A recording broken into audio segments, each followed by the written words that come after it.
PTI रहनुमा शाह महमूद कुरैशी कहते हैं इलेक्शन कमीशन की गैर जानिबदारी पर हमें शदीद तहफ़्फ़ुज़ात हैं। इलेक्शन कमीशन ने एक बार फिर हमें मायूस किया। मुल्तान में प्रेस कॉन्फ्रेंस करते हुए शाह महमूद कुरैशी का कहना था कि पीपल्स पार्टी की कांपें टांग रही हैं, वक्त आएगा और बहुत सी चीज़ें बेनकाब होंगी। उनका कहना था कि ज़िमनी इलेक्शन मौखर करने का कोई जवाज़ नहीं, ये एक प्लान के तहत किया गया है। PDM को अपनी शिकस्त साफ दिखाई दे रही है।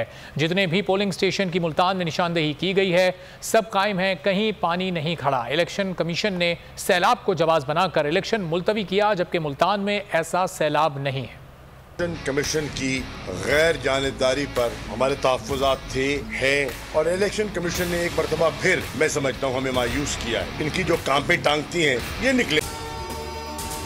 अगर आपको ये वीडियो पसंद आई है तो लाइक पर क्लिक करें ना, ये बाहर निकले एस्कॉर्ट से। ये एक प्लान के तहत किया गया और ये PDM की शिकस्त जो वाज़े हो गई थी उस पर पर्दा डालने के लिए किया गया है। जितने पोलिंग स्टेशंस इन्होंने आइडेंटिफाई किए थे वो सब अपनी जगह पे बरकरार हैं। किसी पोलिंग स्टेशन में पानी खड़ा देखें तो मुझे बताइएगा। इलेक्शन कमीशन ने कल मुल्तान का इलेक्शन जो कि 11 तारीख को होना था, 2 दिन रह गए, उसको पोस्टपोन कर दिया। जवाब दिया फ्लड की सूरत हाल कि क्या मुल्तान में कहीं फ्लड सिचुएशन है।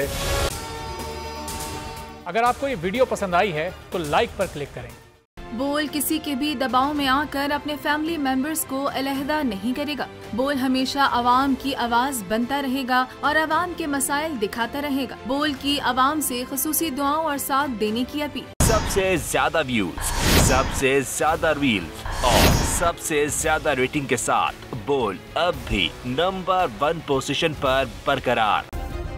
सब्सक्राइब करें और बेल दबाएं ताकि कोई खबर रह न जाए।